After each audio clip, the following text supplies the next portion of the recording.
कई संगठन के लोग यहाँ पर पहुँचे हुए हैं।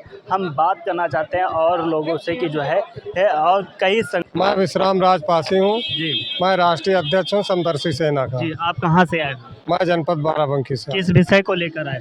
देखिए, अभी रामपाल पासी जो है वो इसी काकोरी के हैं और उनको एक पम्मू गुप्ता के द्वारा जोर ज़बरदस्ती मूत्र पिलाने का काम किया गया था। उनकी एफआईआर तो पंजीकृत कर ली गई है, लेकिन आप देख रहे हो कि कई बार धरना प्रदर्शन हो चुका है, लेकिन वो शासन प्रशासन जो नहीं रेंग रहा उसके कान पे। वो सत्ता पोषित व्यक्ति है। तो हम लोग आज प्रोटेस्ट कर रहे हैं, लेकिन अगर ऐसा नहीं हुआ तो हम विधान भवन को घेराव करेंगे। हाँ, अच्छा, वहाँ पर जो है बताया गया था जब वहाँ पर शीतला मंदिर के पास बताया गया था, पुलिस प्रशासन आई हुई थी, एसपी साहब आए हुए थे, वहाँ पे आश्वासन दिया था, क्या दिया था? वहाँ पर ये आश्वासन दिया था कि अभियुक्त को गिरफ्तार किया जाएगा। अभी तक गिरफ्तारी नहीं हुई। लेकिन अभी तक गिरफ्तारी नहीं हुई है और उसको जो है और कहीं बताया जा रहा है कि इलाज करवा रहा है, लेकिन ऐसा प्राविधान है नहीं। संज्ञेय अपराधों में तुरंत गिरफ्तारी होती है। गिरफ्तारी होने के बाद वो जिला अस्पताल में भी अस्पताल होते, वहाँ पर उसका इलाज होना चाहिए था और वहाँ से रिफ़र जेल से रिफ़र हो करके अच्छे अगर बहुत बड़ी बीमारी है तो अच्छे उसमें जा सकता था। तो ये घटना देखिए रामपाल जैसे लोगों की नहीं है, ये सदियों पूर्व ये घटनाएं होती रही हैं। आपने सुना होगा, कबीर साहब के बारे में पढ़ा होगा, वो जब दीक्षा लेना चाहा तो जातिवादी लोगों ने उन्हें दीक्षा देने का काम नहीं किया। और एकलव्य का अंगूठा आपने सुना होगा, वो जाति भेद के कारण यहाँ के जातिवादी लोगों ने काट लिया था। और छत्रपति शिवाजी का नाम आपने सुना होगा, उनका जब राज तिलक हो रहा था तो बाएं पैर के अंगूठे से उनका राज तिलक ऊंची जाति के लोगों ने किया। तो ये और बाबा साहब अम्बेडकर जब पढ़ने लायक हुए थे तो उन्हें स्कूल में शिक्षा नहीं दी गई, स्कूल से बाहर वो शिक्षा ले रहे थे। लेकिन बाबा साहब अम्बेडकर को जब भारत का संविधान बनाने का मौका मिला, उन्होंने भारत का संविधान बनाया। भारत के संविधान के अनुच्छेद 15 में उन्होंने व्यवस्था दिया था कि भारत के किसी भी नागरिक के साथ जाति धर्म लिंग के आधार पर भेदभाव नहीं होगा। लेकिन मैं आपको बताना चाहूँगा कि भारत का संविधान मौजूद था। इस प्रदेश में मुख्यमंत्री अखिलेश यादव हुए हैं, आप भी जानते हैं। और अखिलेश यादव का जब मुख्यमंत्रित्व काल समाप्त हुआ तो मुख्यमंत्री आवास को गंगा जल और गौमूत्र से धुलवाया गया था। तो एक हैसियत जो पिछड़ी जाति की होती है, एक बहुत बड़ा मतलब एक पद होता है, उसके साथ ऐसा भेदभाव होता है। तो आप आम आदमी की गिनती क्या होगी आप अनुमान लगा सकते हैं। दूसरी बात, आपने देखा होगा कि इस देश के मुख्य न्यायाधीश जो वी.आर. गवई साहब हैं, जो फरी अदालत में उनके ऊपर जूता फेंक करके उन्हें अपमानित करने का काम किया गया। तो ये कोई नई घटना नहीं है। ये इस देश में दो विचारधारा के लोग चल रहे हैं, जो इस देश में छुआछूत भेदभाव एक विचारधारा फैला रही है। दूसरे लोग वो हैं जो समता समानता बंधुत्व की लड़ाई लड़ रहे हैं। तो आज हम लोग समदर्शी सेना के लोग आए हैं। हम लोग तो चाहते हैं कि किसी के साथ भेदभाव ना हो। हम लोग संवैधानिक तरीके से न्याय मांगने के लिए आए हैं। और लेकिन जब संवैधानिक तरीके से न्याय नहीं मिलेगा तो हम लोगों को लड़ना भी आता है। आपने कहा देश में छुआछूत मना रहे हैं, बाबा साहब तो छुआछूत जो है हटा के गए थे, फिर भी जो है उत्तर प्रदेश के सीएम आदित्यनाथ योगी जी कह रहे हैं कि हिंदू राष्ट्र बनाएंगे। तो हिंदू राष्ट्र ये बनना है क्या? देखिए, आपने देखा होगा कि इस देश में बौद्ध, पारसी, जैन, इस्लाम या तमाम अन्य धर्म मौजूद हैं, लिंगायत धर्म भी मौजूद है, जिसमें कोई भी योग्य व्यक्ति होगा तो वो धर्माधिकारी बन सकता है।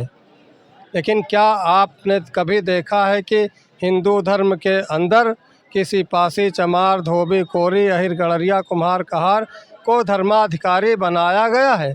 सारे धर्म के कर्मकांड एक ही व्यक्ति, एक ही ठेकेदार इसमें होता है। तो एक ऐसा हिंदू राष्ट्र बनेगा।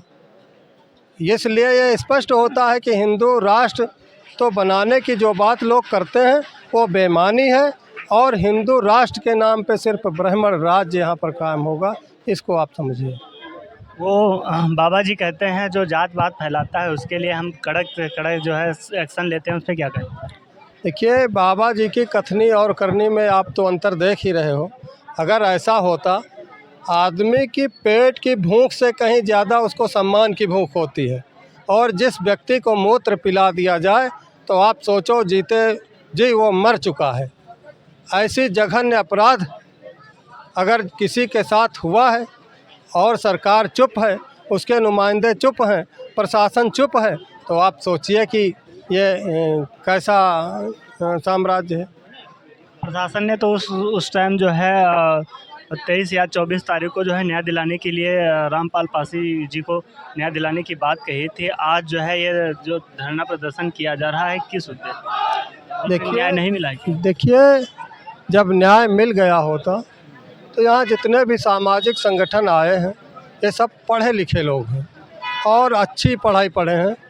वो लोग जान रहे हैं अगर किसी व्यक्ति को, मैंने तो पहले भी बोल दिया कि संज्ञेय अपराध में गिरफ्तारी होती है, उसके बाद इलाज होता है।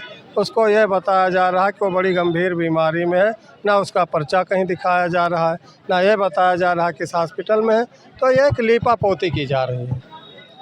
तो ये ऐसा है। लिपापोती। क्या आज जो है धरना प्रदर्शन के द्वारा न्याय मिलेगा?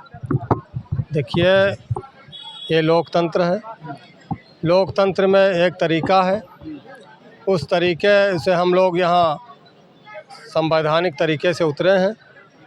लेकिन अगर न्याय नहीं भी मिलता है तो यहाँ जितने भी लोग आए हुए हैं ये सारी चीज़ को जान रहे हैं। बाबा साहब अम्बेडकर ने संविधान में वो व्यवस्था दिया है कि एक वोट के ज़रिए सरकार बनती है और वोट के ज़रिए ही सरकार को ख़त्म करने का काम यहाँ के लोग करेंगे। बहुत बहुत धन्यवाद जो दादाजी ने जो है संविधान के ऊपर गए और संविधान ये बताता है कि कोई जातवाद नहीं। यहाँ पर उत्तर प्रदेश में हालांकि जातवाद ज़्यादातर मनाई जा रही है। आज यहाँ काकोरी में घटना हुई है पेशाब कांड की। कल मध्य प्रदेश में पेशाब चटाया गया जबरन एक लड़के को, और जो है उसी दिन जब ये रामपाल पासी जी का मैटर हुआ था, रामपाल पासी जी को जो है पेशाब चटाई गई थी, तो उन्नाव में एक यादव के साथ, एक यादव 12 वर्षीय लड़के को साथ जो है उसे जूता चटाया गया था सिर्फ एक कुत्ते को गाली देने के बाद। आज वह एक मानवता नहीं रह गया है जो आज मानवता के तौर पर उत्तर प्रदेश के मुख्यमंत्री आदित्यनाथ योगी जी कहते हैं हिंदू राष्ट्र बनाएंगे। तो हिंदू राष्ट्र बनेगा कैसे? क्या जानवरों से बनेगा? ये बताइए, क्या जानवरों से बनेगा? जब बाबा साहब ने सबको एक समान रख दिया था तो आप जातवाद क्यों फैला रहे हैं? तो हमारा उत्तर प्रदेश के शासन प्रशासन से निवेदन है जो यहाँ पर चप्पल चोर या जो घूसखोरी करते हैं उन पे सख्त से सख्त कड़ी सज़ा दें और प्रावधान करें। हालांकि किसी भी छोटी जात को सताया ना जाए, हालांकि छोटी ही जात से आप सत्ता के ऊपर आते हैं। जय हिंद, जय भारत।